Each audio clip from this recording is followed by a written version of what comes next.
Hello and welcome to the preview of the 1990 Formula One World Championship, brought to you by Microprose and GP2Joey. Last season was one of the most enthralling in the sport's history, and with the outcome of the championship literally not settled until the last lap of the last race in Australia, this year will have to go some way to even be in the same galaxy of excitement. Thankfully, the world's best teams and drivers look set to be able to deliver even more captivating racing this year, with rule stability ensuring the pack is closer than ever. It's going to be a hectic 17-round calendar this year that sees the championship open in North America for the American Grand Prix on the 11th of March. Originally due to be held on the streets of Phoenix once more until F1 Supremo Bernie Ecclestone sensationally pulled the plug after financial troubles hit the promoter last November. The deal to run the Grand Prix on the majestic 4-mile Road America circuit near Elkhart Lake in the beautiful state of Wisconsin is only for a single year, but there are options for more in the future. A favourite on the IndyCar schedule for many years, this race is no doubt going to be an enthralling season opener for Formula One. March 25th sees round 2 of the championship and a visit for the first time in 10 years to the dauntingly fast 4.8-mile Interlagos circuit on the outskirts of Sao Paulo, with the race having moved from Jarapecoa in Rio de Janeiro. Then it's off to F1's heartland of Europe for the third round and the San Marino Grand Prix at Imola, the scene of a debut win for Britain's Joey Davies last year. Round 4 sees the drivers tackle the most prestigious street race in the world, the Monaco Grand Prix. It's a race steeped in history, and despite the lack of passing opportunities, it's an event that delivers an abundance of glitz, glamour and excitement around the harbour of the Principality. June brings with it a visit to North America once more and a visit to Montreal for round 5 and the Canadian Grand Prix before we head to the fast and bumpy Hermanos Rodriguez circuit for the Mexican Grand Prix and round 6. As ever, racing in July sees round 7 of the championship visit Paul Ricard in the south of France for the French Grand Prix before heading across the Channel and the first of 2 races this year in the UK with the British Grand Prix at Silverstone. Last year's race has gone down in the annals as one of the greatest ever, as a crowd of over 120,000 people witnessed Joey Davies take his second career win after defending his lead from the likes of Senna, Prost, Mansell and Berger for the entire race. Germany is round 9 and the 4-mile chicane-infested slipstreaming Hockenheim circuit, a power track that asks more horsepower than most and usually produces great entertainment. Then it's over the Iron Curtain to the tight and twisty Hungaroring for round 10 and the Hungarian Grand Prix, a go-kart like circuit that is the polar opposite of Hockenheim, where qualifying is of great importance due to the lack of overtaking opportunities. Next up is the majestic Spa-Francorchamps for the 11th round of the season. At over 4 miles long, the drivers regard this as one of the greatest circuits on the calendar, as it offers every sort of corner imaginable and usually delivers one of the best races of the year.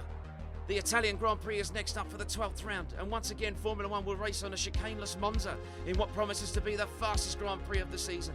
Last year's inaugural race on this configuration was exciting to say the least, but showed the extreme dangers on offer after Joey Davies almost collected a slow-moving back marker at over 200 miles an hour whilst battling Senna and Prost for the lead. The decision to run the race again on this layout has come as somewhat of a surprise. Round 13 in the European Grand Prix, which sees the first of 3 consecutive race weekends and a return to the UK on the streets of Birmingham for the final time after the British government ruled that racing on public roads would be banned beyond this year.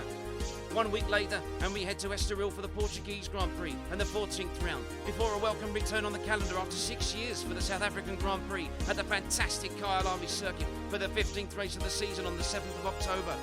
Then it's the final 2 flyaway races with a trip first to another of the drivers' favourite circuits, Suzuka, for the Japanese Grand Prix on the 21st of October, although in Honda's backyard, Ayrton Senna is still sure to be the fan favourite in his Ferrari. The 4th of November sees the 17th and final race of the season on the streets of Adelaide. For the past 4 years, the Australian Grand Prix has been the championship deciding event, with last year's race being regarded by many as the greatest of all time, with Prost not beating Senna to the championship until the very last lap. Are we set for more of the same in 1990? Who knows? But the winter testing is now complete and the stage is set for the season to begin. So let's take a look at the teams and drivers gearing up for another year of intense and exciting racing.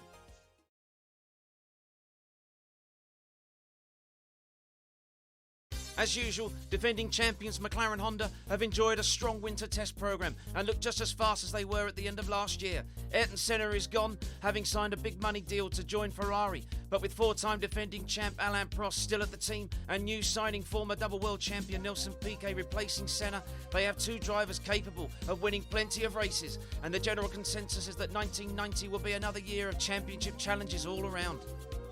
Despite a mixed debut half-season in Joey Davies, Tyrrell have a driver not afraid to race with the sport's big names, providing the team can sort out the reliability issues that plagued them last year and produce a decent enough car. Nakajima brings much needed sponsorship but lacks any real talent, whilst Davies should have the chance of occasionally breaking out of the midfield and challenging for a top 6 finish. Williams have struggled with their new car, the FW13, and winter testing suggests they've fallen behind a resurgent Arrows and are now the 4th best team. Renault appear to have made decent power gains and closed the gap to the likes of Honda and Ferrari, but have struggled to merge their new V10 with the Williams chassis. After his horrendous testing crash on the opening day of the 3rd and final winter test at Imola, Joey Davies will be out until at least the end of May as he recovers from 2 smashed legs. The team's test driver Mark Blundell was somewhat surprisingly signed to replace him after winning a shootout for the seat against IndyCar stars Michael Andretti and Alan Jr.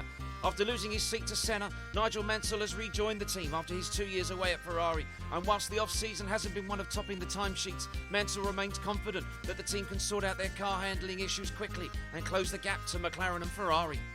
Brabham will be battling to keep themselves out of the dreaded pre-qualifying for the first 4 races based on winter testing form.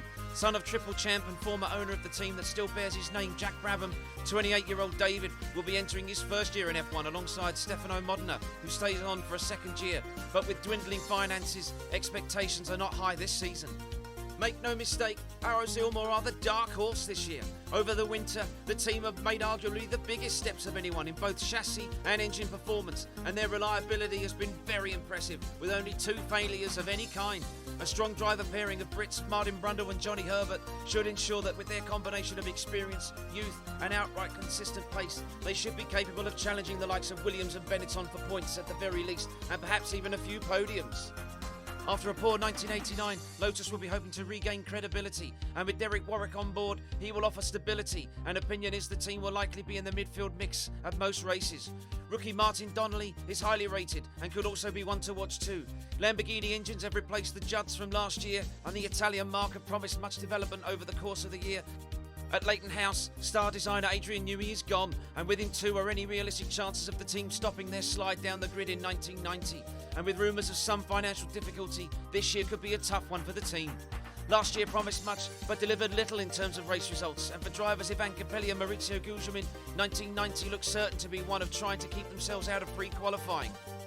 Benetton enjoyed a decent 1989 season, finishing 4th in the Constructors' Championship, but so far, winter testing has shown that the Enstone team have lost pace and are now behind McLaren, Ferrari, Arrows and Williams. Engine partner Ford have struggled to bring upgrades that make a big enough jump to close the gap to their rivals, and estimates put the latest HP V8 at over 70 brake horsepower behind the Honda and Ferrari engines.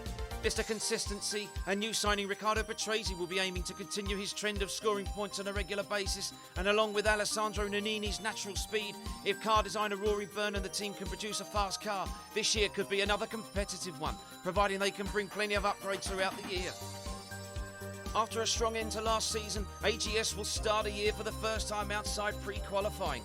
The impressive Gabriele Tarquini stays for a 2nd term, whilst the below-average Yannick Dalmas brings some much-needed money. Designer Claude Jalopin seems to have produced a decent car, and coupled with the ever-reliable and drivable Cosworth V8 engine, winter testing suggests the team should start the season well and be in the thick of the midfield battle.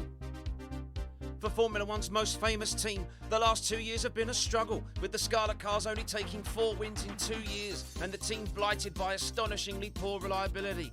The big money signing of Ayrton Senna last year was a real scoop for team boss Cesare Fiorio, and much work has been done back at Maranello to push the team closer to arch rivals McLaren Honda.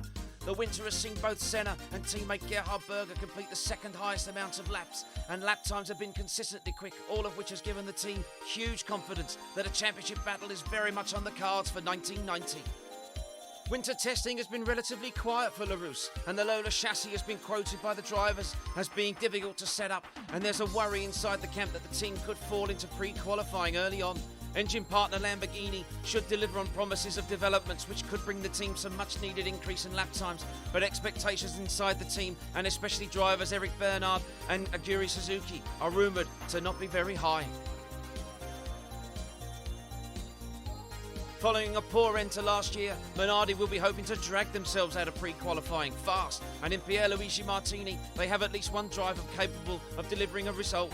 As for Paolo Bariglia, the jury is still out, but the popular little Italian team have bags of energy, commitment and staff capable of restoring lost pride, so expect them to have a better season this year. For Eurobrun, the aim for 1990 is to get out of pre-qualifying quickly and replicate the speed they showed in many of the races last year. New engine partner and F1 returnee Porsche have given the team a decent enough engine that, although it's over 100 horsepower down on the front runners, for drivers Oscar Larari and JJ Leto, the team should be able to take the fight to the midfield teams once they make it past the 30-minute pre-qualifying session on a Friday morning.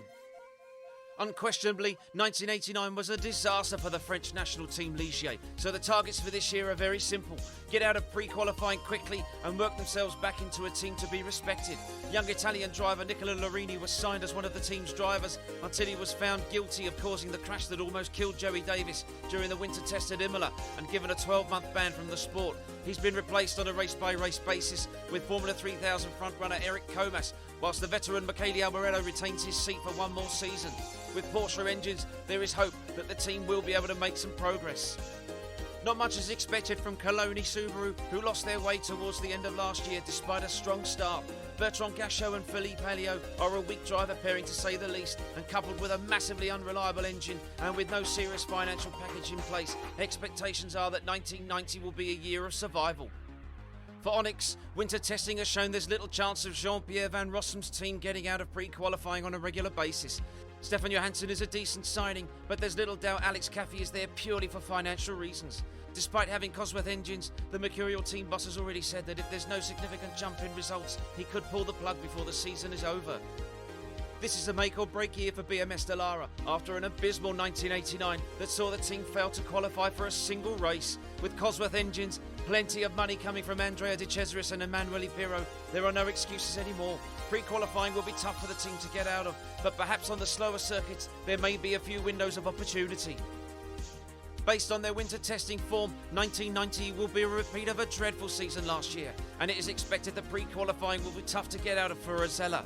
In Enrico Battaglia and Olivier Grillard, not much is expected in terms of results for the Cosworth-powered team, and current financial woes could result in them struggling to even see out the year.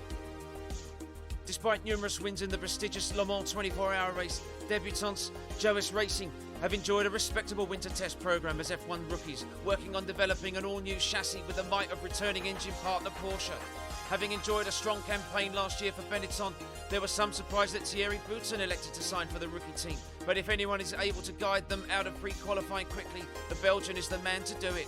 Original signing Roberto Moreno is out until at least the third round with a broken leg following an accident at Paul Ricard on the second day of winter testing. His place will be taken by German Joe Winkelhock. Already 7 to 10 seconds off the pace when they were able to run during winter testing, debutants Life Racing have enjoyed poor reliability and an underpowered W12 engine. For drivers Gary Brabham and veteran Bruno Giacomelli, the only target for this year will be to get some form of respectability and to turn up to every race. So those are your drivers and teams for what is undoubtedly going to be a year of intrigue, excitement and fantastic racing, and we hope you're looking forward to it as much as we are. As ever, thanks for watching, and we'll see you in America for the first round of the 1990 Formula One World Championship.